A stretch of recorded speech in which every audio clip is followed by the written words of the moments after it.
Welcome back to the channel. It's been a number of months since I last recorded a video. I did actually attempt to do an unboxing for the new set today, and I spent about half an hour doing that without a microphone going. And then I figured that out, probably 3/4 of the way through, and maybe I'll post that or just throw it up or whatever, like just have it available, but definitely a little bit disappointing. In case that video doesn't go up, or irrelevant of that, I suppose, you'll notice that my speech sounds super weird. This jaw issue, and so I've got essentially a retainer to try and alleviate that. I have to wear it for about 6 months. Kind of sucky. Hopefully anyone that's watching the channel can deal with it, because we got a lot of cool stuff going on. With the new expansion, the new post-rotation stuff. A lot has changed in Pokemon TCG, and I'm excited to talk about it. So, the first post-rotation deck that I'm going to talk about is... Oh my goodness. My dog just coughed something crazy. Essentially, Tera Box. That's what people are calling it. Yeah, you can see the main players here are the Tera Pokemon. So, let's start by talking about all this. Wow, it's a little bit off-center. Just relax, man. Here, hold on. I'm gonna put it on the floor. Go on, bud. Okay. So, the main draw of this deck is the Hoot Hoot Noctowl engine mixed with any of these, and is there any other Tera Pokemon in the deck? No. So it's just those guys. These are all the Pokemon in the deck. So, yeah, general idea is get 1 or 2 Hoot Hoots out on turn 1, utilize Jewel Seeking by also having one of these 3 on the bench by turn 2, and grab any other stuff that you want to. A very good turn 1 in general. Let me actually clean some of this stuff up. I'll get kind of the important stuff off to the side here and show you just some general, whatever stuff. So, the most important Pokemon to get out turn 1, in my opinion, if you get a Nest Ball or some other search, Fan Rotom. Fan Rotom has the ability Fan Call, which allows you to search your deck on turn 1 only for 3 normal type Pokemon with 100 HP or less. Presuming that Ditto has not been prized, that's incredible. What you generally want to do is have 2 Hoot Hoots on your bench and 2 Noctowls in hand. Or 2 in 1, just depending. Like, if you're able to grab Ditto, then you go for like a 2/2. Put Ditto on the active spot if you can. Now, that's also not the easiest thing to do every time.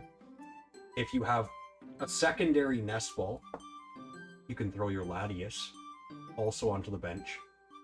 So let's say that you had, where's the fan? Where'd my Fan Rotom go? There he is. Let's say you started Fan Rotom, right? And you have 2 Nest Balls in hand. It's a very ideal situation.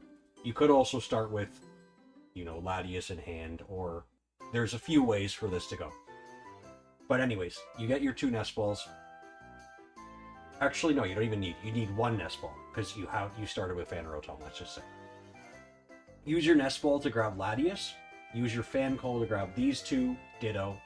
Or, if you don't have any Hoot Hoots, then grab 1 Hoot Hoot, 1 Noctowl, and so Noctowl's in hand over here, and a Ditto. Use Latias's free retreat, bring Ditto up, activate Ditto's ability, which you can see it here, can't really read that all that well.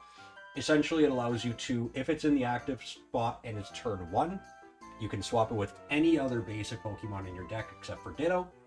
So now you got your pick of the litter. Ideally, though, that pick is going to be one of these two, or this guy.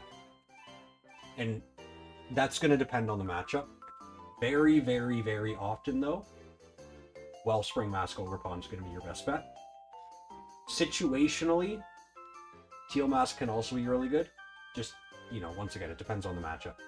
But yeah, you would go discard this guy, bring out, let's just say that it's Wellspring. If it's turn 2 turn 1 going second for you, bringing out this guy's really good as well, because you can use its first attack there called Sob to lock your opponent's current active Pokemon in the active spot. Then, you know, after that, you let your opponent go. You might do some other stuff on your turn as well. But presuming that they don't Iono you, and sometimes, more often than not, if you have grabbed a Noctowl, they're going to Iono you. If that does happen, sometimes it's just luck of the draw. You can use a lot of other stuff in the deck. Like you'll see we've got 4 Nest Balls, 3 Ultra Balls, so those can grab you a Noctowl, 2 Energy Switch, an Earthen Vessel, 2 Night Stretchers, a Counter Catcher, Sparkling Crystal, Rescue Board, a number of different supporters. So we got Professor's Research, Iono, Boss's Orders ×2, 4 Crispins, no, 3 Crispins. I thought it was 4. 3 Crispins. Professor Turo's Scenario, Judge, Penny, 3 copies of Area Zero Underdepth, so it's very useful for having an kind of expanded bench. And then we got 5 Grass Energy, 1 Psychic, 1 Lightning, 1 Water, 1 Metal, and 1 Dark. Now, obviously running Crispin helps for getting those into your hand and then actually using them. So, let's just kind of go through the scenario here, right? You lock your opponent's, you know, Pokemon in the active, and they, let's say that it's Charizard, or even, you know, an evolving Pokemon, they are not able to fully evolve and attack on their next turn. It might be a Pipe Dream, who knows? Let's say that this thing doesn't die during your turn, or during their turn. If it does, then you got other issues that you have to deal with, but in an ideal world, it doesn't. Turn 2, either play your Noctowl from your hand if they didn't Iono you, or else try and search it out and then play it. And once you do that, you get to activate Jewel Seeker, and you can grab any 2 trainers from your deck. Now this is it's called the Toolbox deck. So you'll see we have a lot of one-ofs, or, you know, whatever. A lot of things that you wouldn't normally see just because it's easier for us to search them. Apologies about that. So what you're going to grab is largely going to depend on what matchup you're in. A good bet a lot of the time would be grabbing Sparkling Crystal and Crispin, which would allow you to put an energy onto your Wellspring Mask Ogerpon, and Sparkling Crystal counts as any type of energy. If you already had 1 energy, you can put another energy on something else after that, or otherwise you can put 2 energy. So you can load up your Wellspring Mask Ogerpon in 1 turn, ready to attack, using Torrential Pump. Now, Torrential Pump, the wording on it makes it sound way worse than it is. It says, you may shuffle 3 energy attached to this Pokemon into your deck. If you do, this attack also does 120 damage to 1 of your opponent's bench Pokemon. Don't apply weakness or resistance for bench Pokemon. Can't really read that from here on the camera, but I just read it for you. So it does 100 damage and then 120 to a bench Pokemon. It says if you shuffle 3 energy attached. But the official ruling on this, if you look it up, every, you know, official judge or whatever has said this, Sparkling Crystal plus 2 energy also counts. You can shuffle in 2 energy from it, leave the Sparkling Crystal on this guy, and still do 100 to the active and 120 to a bench Pokemon. Making Wellspring Mask really, really, really good. So if you're in a Charizard or a Dragapult or other types of matchups where they have, you know, potentially multiple Pokemon getting set up at once, this is your best bet to win that matchup. You get this set up on turn, as soon as you can. You could potentially even do this turn 1 if you're super lucky, if you just have Sparkling Crystal and Crispin in your hand on turn 1 going second or whatever, in which case you throw down Wellspring Mask Ogerpon, you put the Sparkling Crystal on, you Torrential Pump 1 Dreepy and another one if it's that matchup, or against Charizard you're probably going to be gunning for, you know, If they've got 2 Pidgeys, you want to get both of those, but otherwise 1 Pidgey and 1 Charmander or whatever. Like, it's just a really, really solid attack. Obviously, other attackers, we've got Pikachu, which can also make use of the Sparkling Crystal to attack for 2, and then discard only 2 energy. And you're similarly going to be relying on Crispin to make that attack work. Teal Mask Ogrepons can generally sit on your bench for the most part. Stack up energy on them, or not stack up, but you can attach for free to them, and then you can use your energy switches. These guys, you got 2 of them, to put the energy onto your active Pokemon to let them attack again easier if you can't use a Crispin that turn, if you need to use a different supporter or whatever, right? It's a very capable deck. You see, we also have like Monkey Dory, or throwing damage across if you need to get a little bit extra out. We've got Fezandipity for, you know, just drawing 3 whenever you want to. Mew EX is good for restart. It's also good for being a free retreat if you ever need to throw something into the active.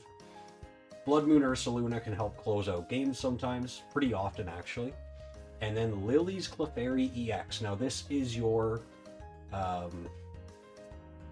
trump card, I suppose, into the Dragapult, and theoretically also Raging Bolt matchup.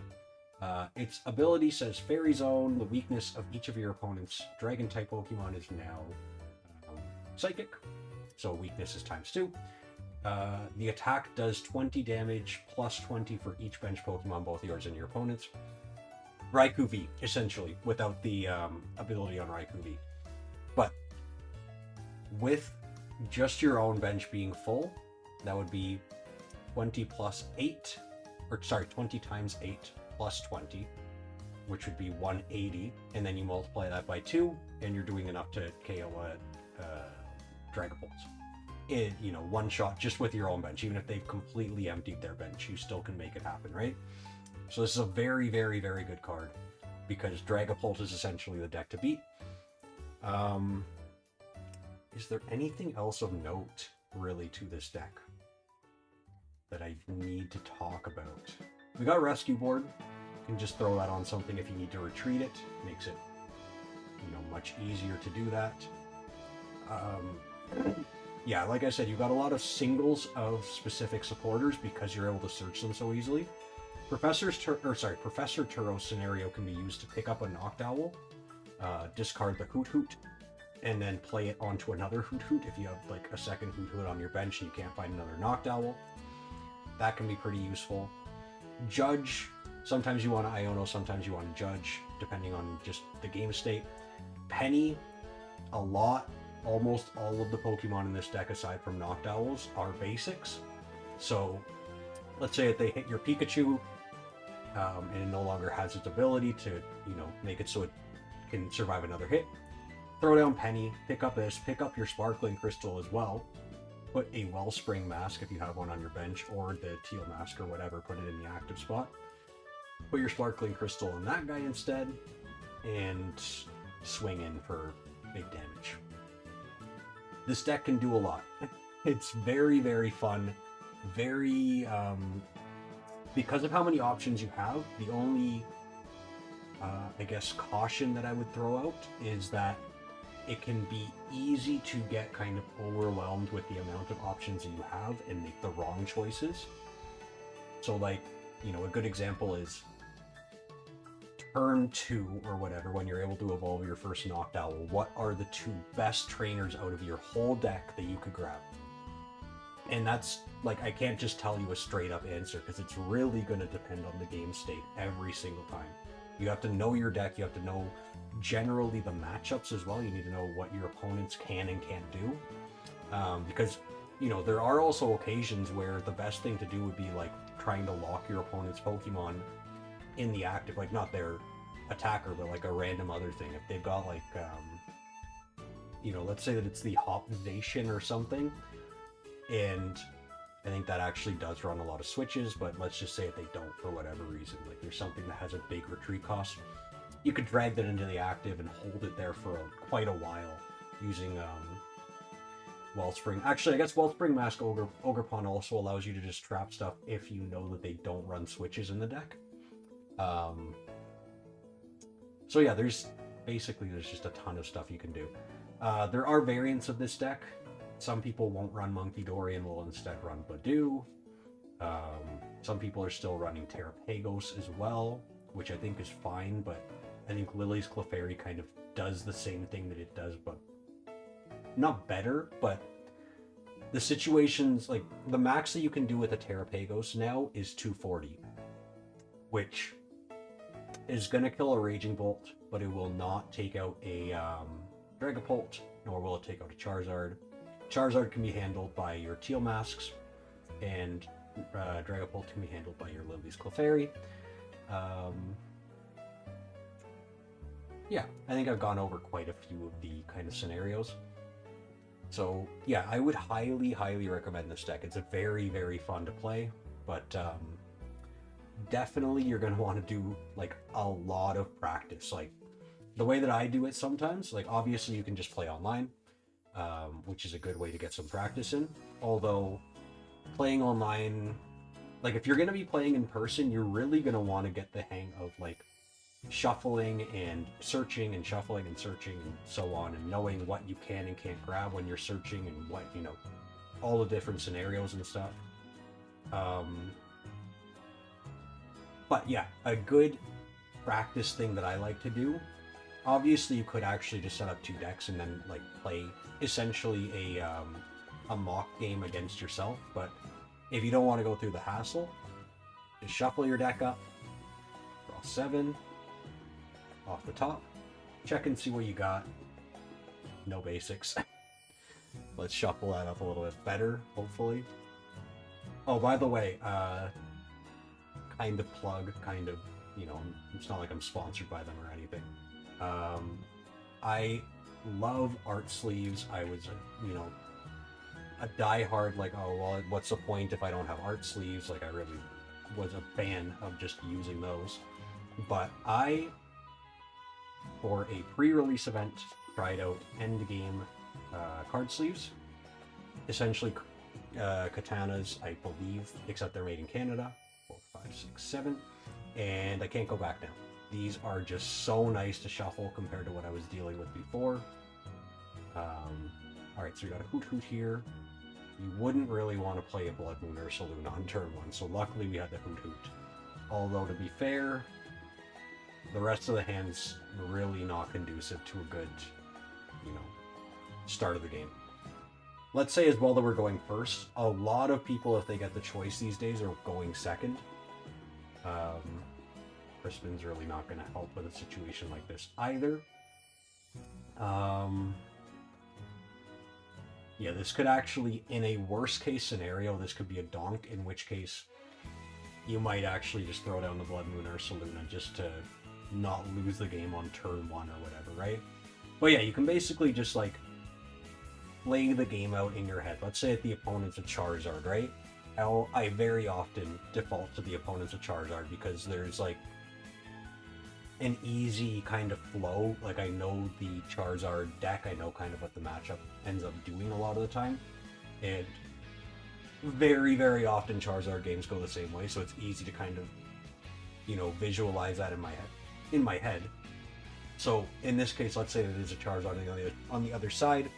They started with a I don't know, a Charmander in the active and a Pidgey on the bench or something, right? So we'll pass the turn to them because we got nothing else in hand. We can't use the 2 supporters. Night Stretcher's not going to do anything because we don't have anything in the discard. I didn't even put prizes. 4, 5, 6. These are our prizes.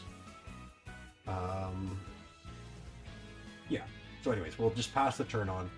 Let's say that they, during their turn, put another Charmander on the bench. Probably a Charmander and a Pidgey if they're using like a Buddy Buddy or something. I don't know. Anyways, something like that. And then they put a TM Evo and Evolve.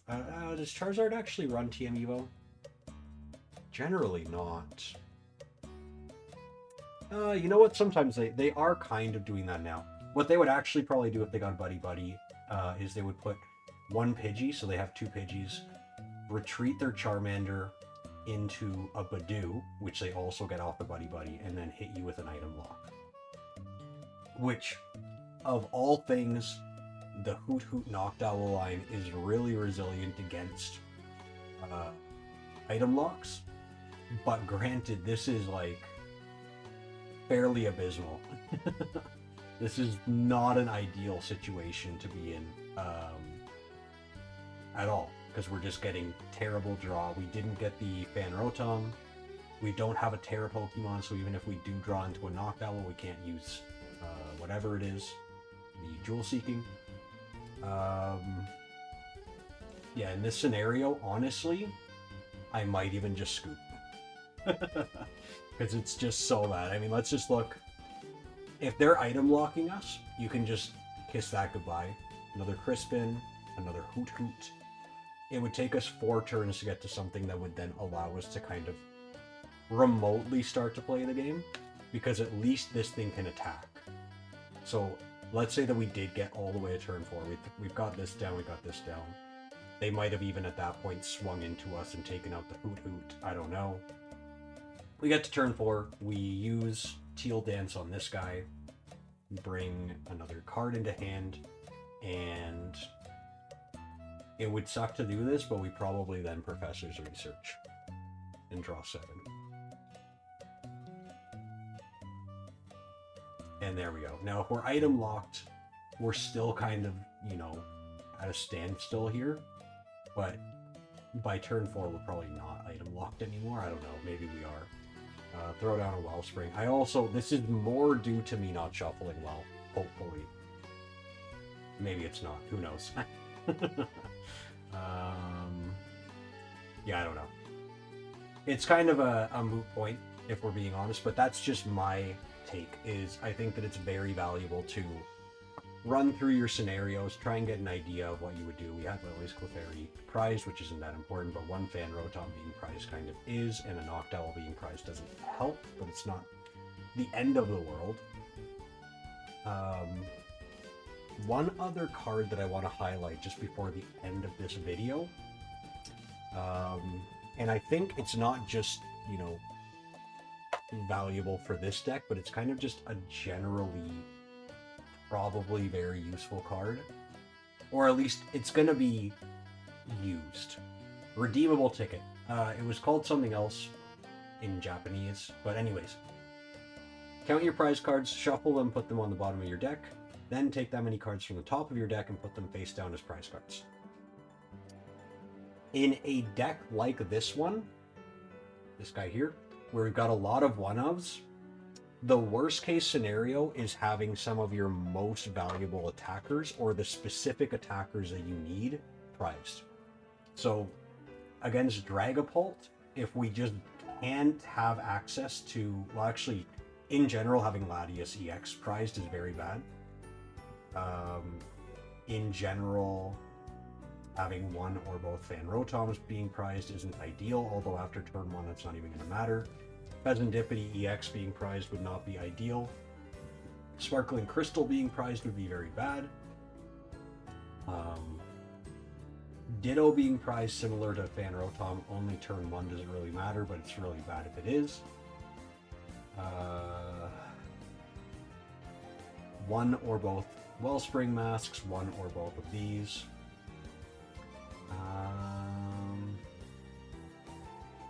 Lily's Clefairy, obviously in the Dragapult matchup, would be catastrophic. You can still make it work if you get your Wellspring Mask set up really early.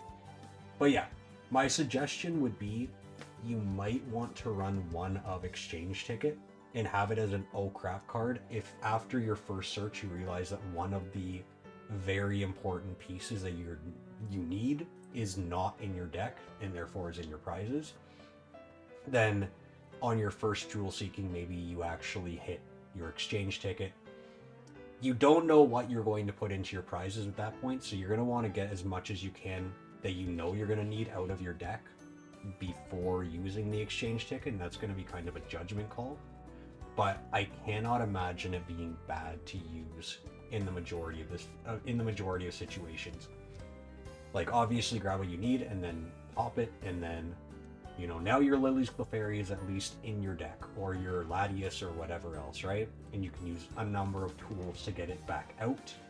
Obviously, it's on the bottom of your deck, so that's not like super ideal. If you don't have any other searches, you're not going to get to it anytime soon. But yeah, all that is to say, very cool deck. Would recommend. If you would like any other advice, I've played this deck like a lot at locals and everything. I've added, obviously, with the recent, you know, card drop, I've added Lily's Clefairy to it, and I'm strongly considering adding the exchange ticket as well.